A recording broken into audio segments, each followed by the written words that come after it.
Et si on parlait de l'arrêt maladie ? Connaissez-vous son histoire, mais aussi comment il fonctionne et le rapport que l'on peut avoir avec aujourd'hui ? Il a été créé pour permettre aux travailleurs de prendre un congé rémunéré en cas de maladie, blessure, invalidité ou de vieillesse, tout en garantissant la sécurité de leur emploi. Pourtant, il n'est pas rare que lorsque l'on en bénéficie, on ait la sensation que ce soit mal perçu. En effet, beaucoup de Français affirment ne pas se sentir totalement sereins une fois en arrêt maladie. Ils peuvent avoir la sensation que ça dérange leur employeur ou qu'il va y avoir des conséquences à leur retour, qu'on les fasse passer pour des personnes faibles, feignantes, qui n'ont pas envie de travailler, que l'on risque de donner une surcharge de travail supplémentaire à leurs collègues, et pour d'autres, c'est une grande culpabilité de s'absenter au risque de mettre l'avenir de l'entreprise en péril. Avant que l'on rentre un peu plus dans ces détails, je vous propose une petite parenthèse historique pour que l'on se remémore comment a été créé ce fameux arrêt maladie. Les prémices de la protection sociale en France remontent au Moyen-Âge. À l'époque, c'était l'Église qui prenait en charge la charité et les hospices pour aider les plus démunis. Quant à la royauté, elle était très peu impliquée dans ce domaine et considérait que les pauvres s'étaient faits pour être très pauvres et les riches très riches. Heureusement, il y a eu quelques exceptions, comme le roi Saint-Louis qui fonda l'hospice des 15-20 vers 1260, destiné à recevoir des aveugles et malvoyants. Cet établissement deviendra au fil du temps précurseur dans les traitements des maladies oculaires. Quant à Louis XIV, il a fait construire en 1670 l'Hôtel des Invalides pour s'occuper de ses soldats blessés, démunis ou trop âgés, une fois avoir terminé leur mission dans l'armée.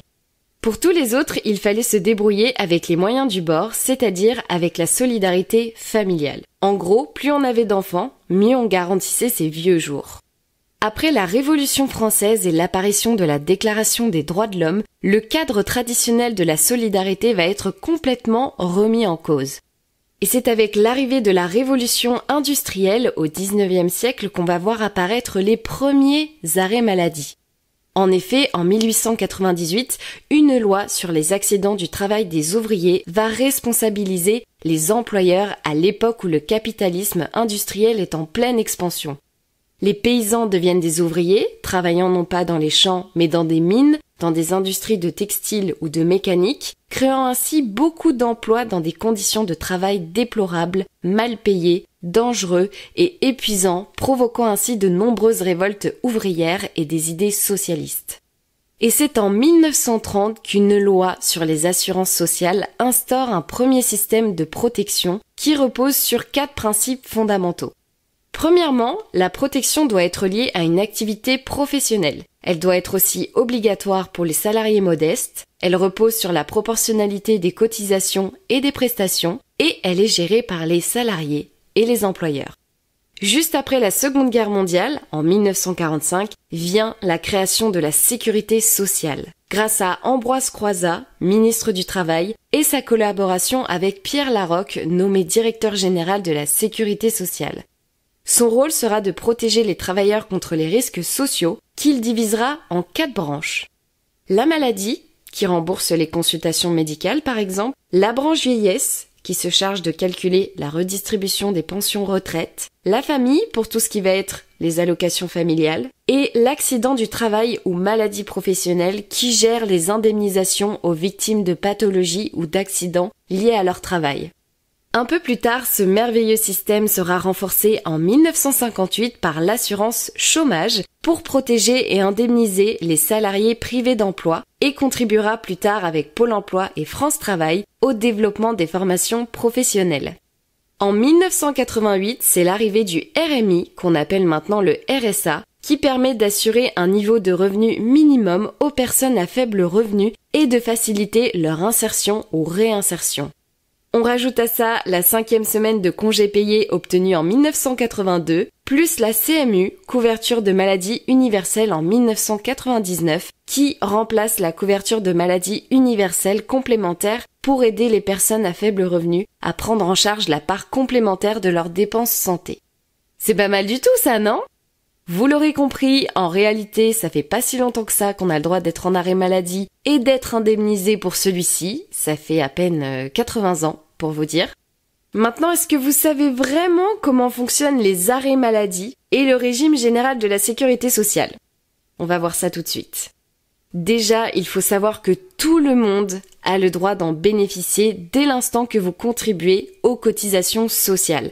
Chaque mois, vous reversez la partie brute de votre salaire à la sécurité sociale, mais aussi à la partie retraite et au chômage. Chacun y participe donc à la hauteur de ses moyens et vous cotisez aussi une petite partie lors du paiement de vos impôts. Dans le cas où vous vous sentez souffrant et que vous décidez de prendre rendez-vous avec votre médecin, si il estime que vous n'êtes pas en état de santé pour travailler, il va vous prescrire un arrêt maladie. À partir de là, vous avez 2 jours ouvrables pour envoyer votre arrêt à votre employeur et à votre caisse primaire d'assurance maladie pour que vous puissiez percevoir vos indemnités journalières. Si jamais vous l'envoyez plus tard, la CPAM vous contactera pour vous prévenir que si dans les 2 ans qui suivent, vous recommencez cette erreur, il y aura une retenue financière. Vous allez perdre de l'argent quoi, donc dépêchez-vous car 48 heures ça passe très vite. Et n'oubliez pas que si votre arrêt est prolongé, il faudra de nouveau envoyer votre prolongation à votre employeur et la CPAM. Une fois que vous avez déclaré votre arrêt, vous devez respecter certaines obligations. Il va falloir suivre les prescriptions de votre médecin, respecter l'interdiction de sortie ou les heures de sortie autorisées, vous abstenir de toute activité sauf autorisation du médecin et vous soumettre aux potentiels contrôles médicaux organisés par la CPAM ou votre employeur à votre domicile. Si jamais vous ne respectez pas ces obligations et que vous vous faites griller, vos indemnisations vont être suspendues et dans certains cas, il peut même y avoir des sanctions financières, donc faut vraiment faire attention. Si votre arrêt dure moins de 6 mois, vous devez avoir travaillé 150 heures au cours des 3 mois précédant l'arrêt ou cotisé au cours des 6 mois précédant l'arrêt sur la base d'une rémunération au moins 1015 fois le montant du SMIC horaire. Et si l'arrêt dure plus de 6 mois, il faudra justifier d'une affiliation à la sécurité sociale depuis au moins 12 mois à la date d'interruption du travail et avoir travaillé au moins 600 heures des 365 jours précédant l'arrêt sur la base d'une rémunération au moins égale à 2030 fois le montant du SMIC.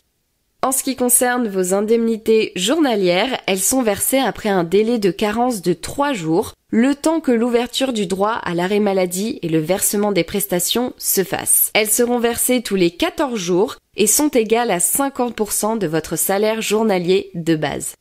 Pour vous donner un exemple, si on part du principe que vous gagnez 2000 € brut par mois et que vous vous faites arrêter une semaine, pour calculer vos indemnités journalières, vous devez faire 2000 € fois 3 mois, ce qui donne 6000. Ensuite, vous divisez 6000 par 91,25, ce qui donne votre salaire journalier de base à 65,75 €. On divise ensuite par 2 ce résultat, donc moins 50%, ce qui donne 32,87 €. Il ne reste plus qu'ensuite à multiplier le résultat par le nombre de jours d'arrêt, donc x 7, ce qui donne environ 230 € d'indemnité pour votre semaine d'arrêt maladie. C'est bon, là j'ai perdu personne avec tous ces chiffres et ces règles juridiques, ça va? Alors je continue. Je vous avoue que même moi j'ai le cerveau qui a explosé en faisant mes recherches pour cet épisode, mais au moins vous saurez tout ce qui peut concerner de près ou de loin l'arrêt maladie. D'ailleurs, selon Malakoff Humans, l'absentéisme au travail a atteint un niveau record avec 50% de salariés arrêtés au moins une fois dans l'année 2023.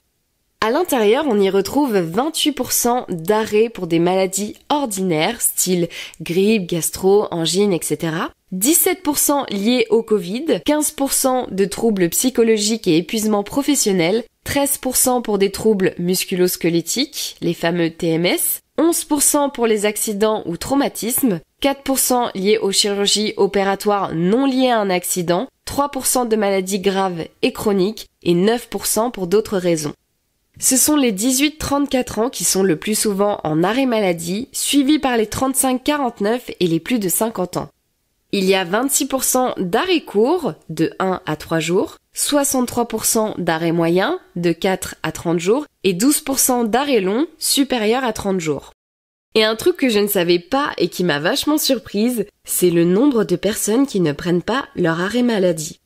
Sachez que 10% ne respectent pas ça et vont quand même travailler. 15% reviennent travailler plus tôt Et pour les 75% restants, ils respectent la durée de leur arrêt maladie. Mais honnêtement, je ne pensais pas qu'il y aurait autant de gens qui refusent de prendre leur arrêt maladie. Et devinez quelle est la catégorie d'arrêt qui a augmenté de 18% depuis le Covid. Les troubles psychologiques et l'épuisement au travail. C'est simple, en 2020 on était à 14% et en 2023 on est passé à 32%.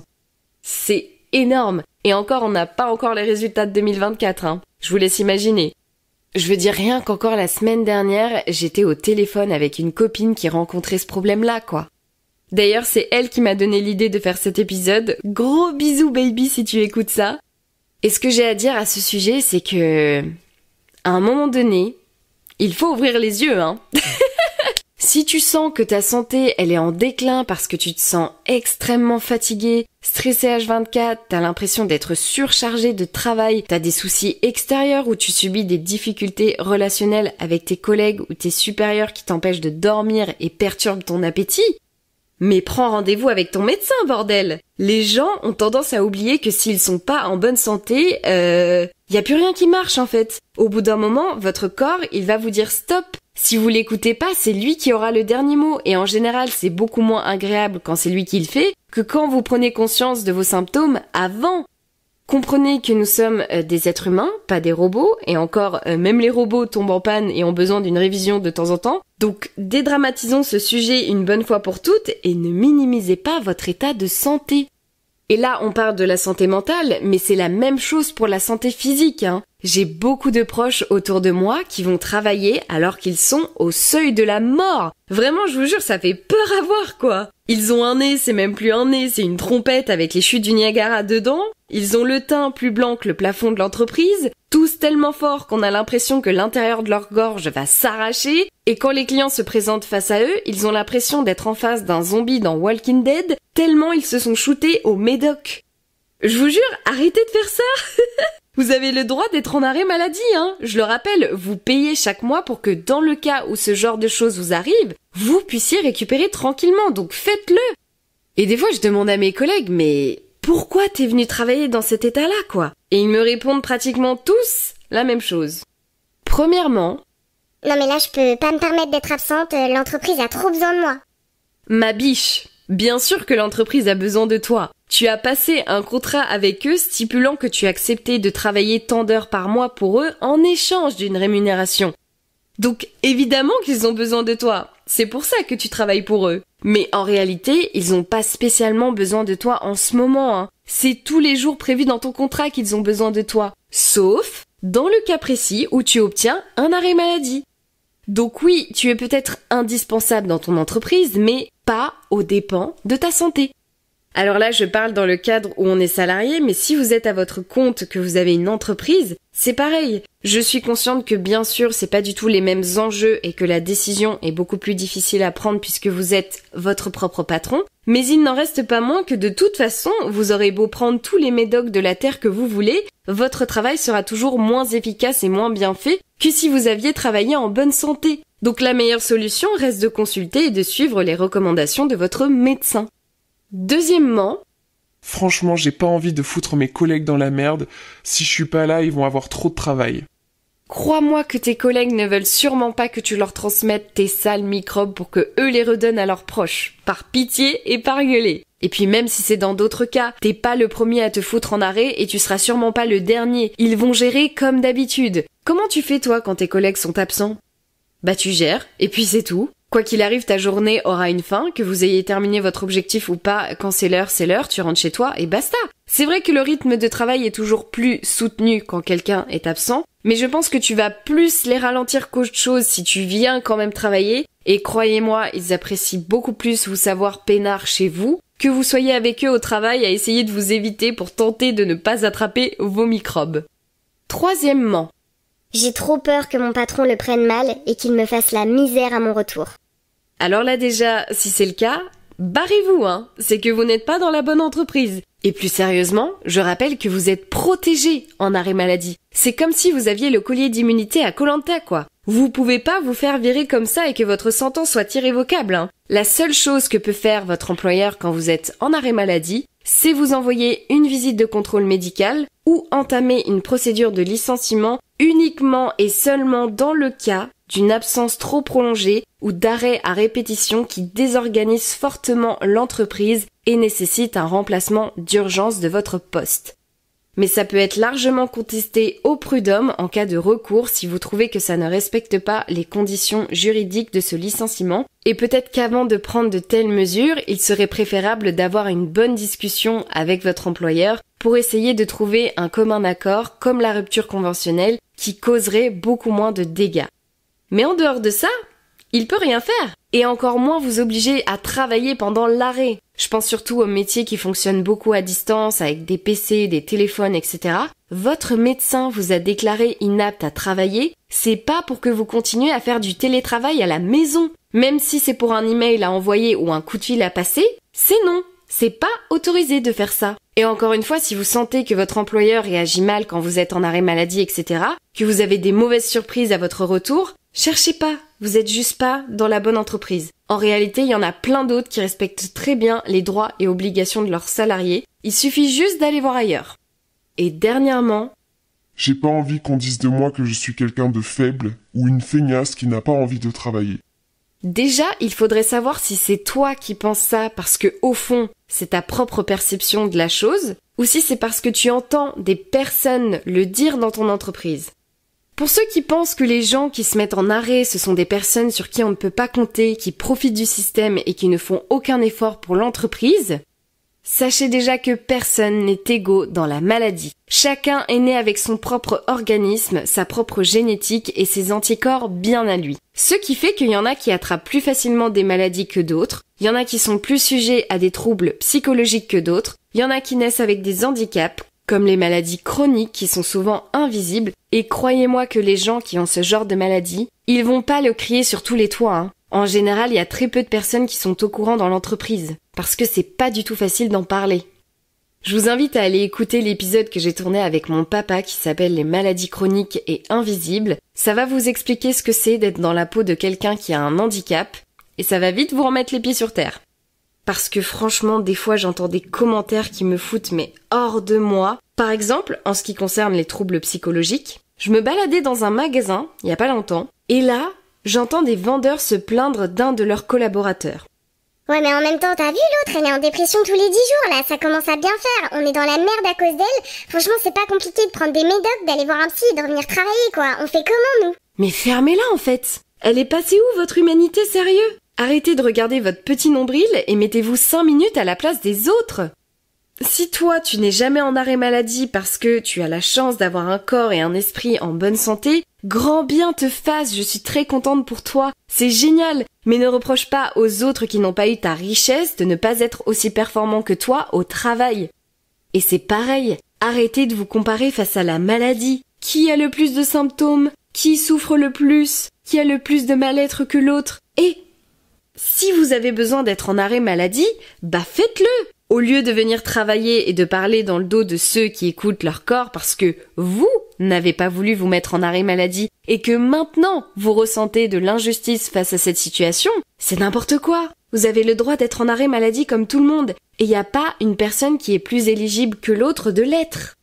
Et je tiens à rappeler aussi que tout le monde est remplaçable dans une entreprise. Et ça, on a tendance à l'oublier, mais c'est pas parce que toi, tu penses que l'entreprise ne peut pas se passer de toi que c'est vraiment le cas. Peu importe ton statut, si le jour où pour le bien de l'entreprise, ils ont besoin de te remplacer, ils le feront. Et ça sera pas des grands méchants employeurs de faire ça. Le marché du travail, ça a toujours été la jungle. C'est la loi du plus fort. Ton employeur favorisera toujours les personnes qui ont de la valeur ajoutée pour leur entreprise. Et c'est normal parce que si on se met 5 minutes à leur place, leur entreprise c'est leur bébé.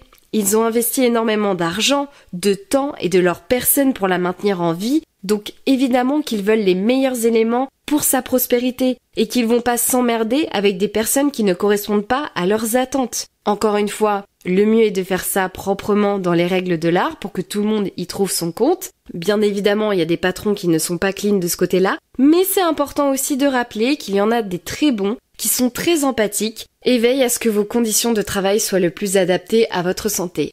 Enfin, n'oubliez pas que derrière chacun de vos arrêts maladie, il y a des gens qui se sont battus pour que vous ayez accès à ces droits-là, ce confort de vie que eux n'ont pas eu la chance de bénéficier. C'est pour ça que je trouvais ça important de mettre en avant leur histoire pour se rappeler qu'il n'est pas tombé un beau jour du ciel comme ça, l'arrêt maladie. Ça a été un travail de plusieurs siècles qui a impliqué énormément de personnes que l'on remercie et que sans la solidarité de la sécurité sociale, ces prestations de santé resteraient des services à notre charge et provoqueraient ainsi une hausse de pauvreté considérable en France. Grâce à elles, peu importe notre classe sociale, nous sommes protégés de tous risques sociaux en cas de maladie, d'accident du travail, maladie professionnelle, vieillesse et familiale.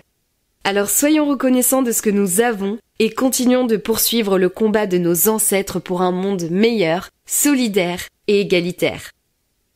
Merci d'avoir écouté cet épisode, j'espère qu'il vous aura plu. N'hésitez pas à me dire ce que vous en avez pensé en commentaire ou en mettant 5 étoiles au podcast. Je vous fais plein de gros bisous et vous dis à très bientôt dans un prochain épisode de Dolly's Talk. Mouah. Bisous!